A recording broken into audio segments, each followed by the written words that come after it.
중국으로 반환된 지 26년이 지났지만 홍콩은 여전히 특별행정구로서 중국 본토와의 국경이 존재합니다. 중국의 선전시와 홍콩이 국경을 맞대고 있는 로우 검문소는 1년에 약 1억 명이 이용하여 중국에서 가장 붐비는 입국 심사대로 유명합니다. 하루 평균 25만 명 이상이 이곳을 통해 홍콩으로 혹은 중국 본토로 이동하고 있죠. 과거에는 이곳을 통과하는 사람의 대부분은 중국 본토인이었습니다. 그들은 더 나은 일자리와 더 좋은 상품을 찾아 홍콩으로 모여들었습니다. 하지만 이제는 상황이 완전히 달라졌는데요. 이 입국 심사대에는 중국 본토에서 온 사람들 대신 홍콩인들이 몰리고 있습니다. 이곳에서 무슨 일이 벌어지고 있는 걸까요? 1997년 반환 조건으로 영국의 식민지가 된 홍콩은 20세기 중반 눈부신 발전을 거치며 세계적인 금융 중심지가 됩니다. 1990년대 초 이 도시 하나의 GDP가 중국 전체의 4분의 1을 넘을 정도였습니다. 다른 중국 도시들은 아예 비교할 대상이 아니었죠. 중국이 여러 사건들을 겪는 와중에도 홍콩은 독립된 민주주의 정부를 유지하면서 안정적으로 발전합니다. 동서양이 만나 이루어진 이 독특하고 부유한 도시는 문화적으로도 매력을 드러냈습니다.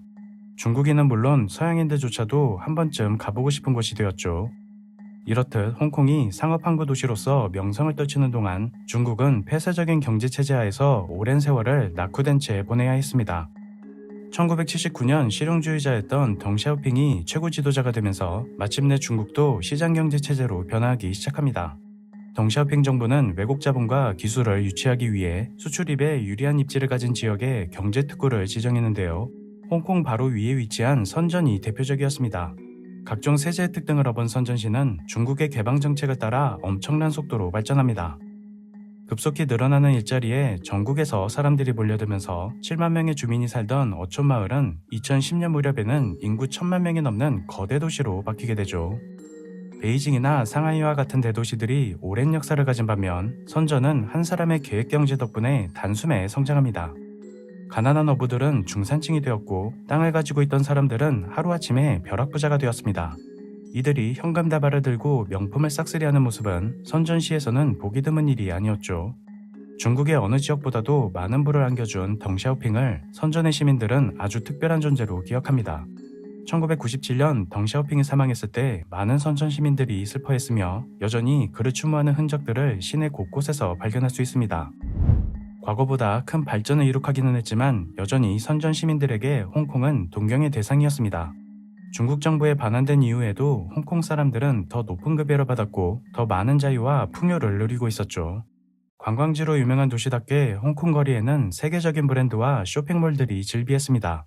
그래서 선전시의 사람들은 본토에서 중국산 제품을 구입하는 대신 홍콩에서 쇼핑하는 것을 선호하는 사람들이 많았습니다.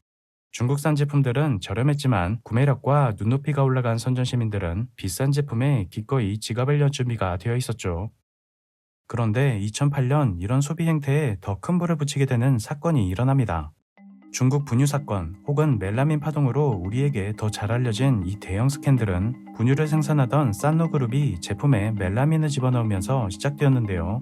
이들은 분유의 양을 늘리고 영양 함량을 맞추기 위해 유기화합물인 멜라민을 식품에 사용하였고 이 분유를 먹은 유아 6명이 사망, 30만 명이 신장 결석을 앓는 일이 발생합니다. 이 충격으로 중국인들은 자국 식품에 대한 강한 불신을 가지게 되었으며 소비자들이 국산품을 외면하고 외국산 제품으로 눈을 돌리게 되는 계기가 됩니다.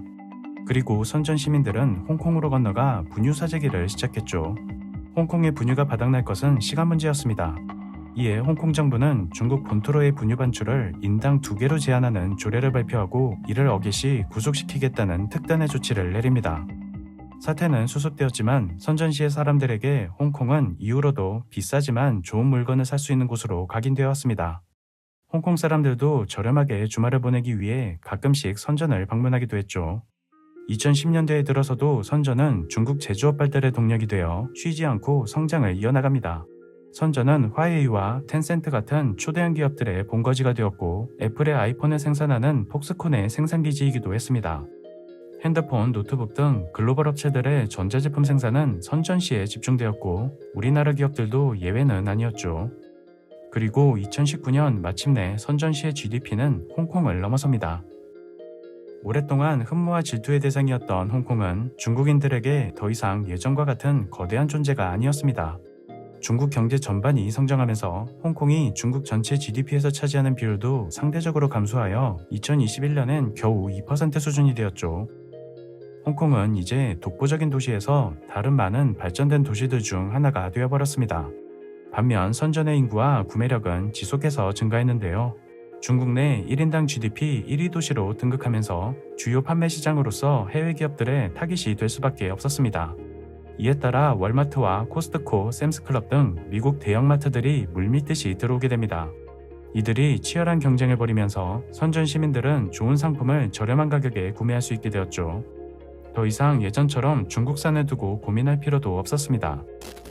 사람들은 여기서 미국 마트의 거의 모든 상품들을 살 수 있습니다. 이런 선전시의 초대형 마트들을 홍콩 사람들은 부러워할 수밖에 없었죠. 실제 선전시의 샘스클럽은 홍콩의 마트들과 비교할 수 없을 정도로 거대하고 일부 상품들은 홍콩보다 5배 이상 저렴하게 살 수 있습니다. 사람들은 창고형 마트를 누비면서 홍콩에서는 경험할 수 없는 쇼핑의 자유를 느끼고 있습니다. 자연히 홍콩 사람들이 쇼핑을 위해 주말마다 선전하러 몰려들면서 이들을 위한 쇼핑 여행 상품까지 생겨나게 되었는데요.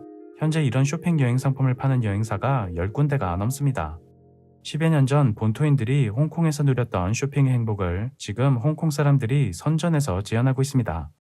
그런데 이 상황의 역전에는 선전시의 발전뿐 아니라 홍콩 경제의 쇠락도 큰 부분을 차지합니다.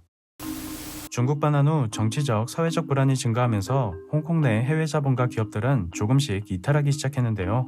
여기에 제로 코로나 정책으로 홍콩이 고립되면서 사람과 돈이 일시에 빠져나가는 엑소더스가 일어납니다. 이 기간 동안 홍콩을 찾는 관광객과 관광 수익 또한 큰 폭으로 감소하게 되었죠. 전문가들은 홍콩 경제가 이전의 상태를 회복할 수 있을지에 대해서 매우 회의적입니다. 한때 국제 금융 허브였던 홍콩은 인도에도 주식시장 순위를 내주는 처지가 되었죠. 선전이 중국에서 가장 혁신적인 도시로 꼽히는 반면 홍콩에서 예전과 같은 활기를 찾아보기는 어렵습니다. 지난 몇 년간 홍콩 사람들은 사회와 체제의 빠른 변화를 목격하였고 또 이를 받아들여야만 하는 입장에 놓이게 되었죠. 홍콩인들은 중국 정부의 정치적 지배력 밑으로 서서히 들어가고 있는 것을 우려하고 있지만 경제적으로는 이미 본토인이 되었는지도 모르겠습니다.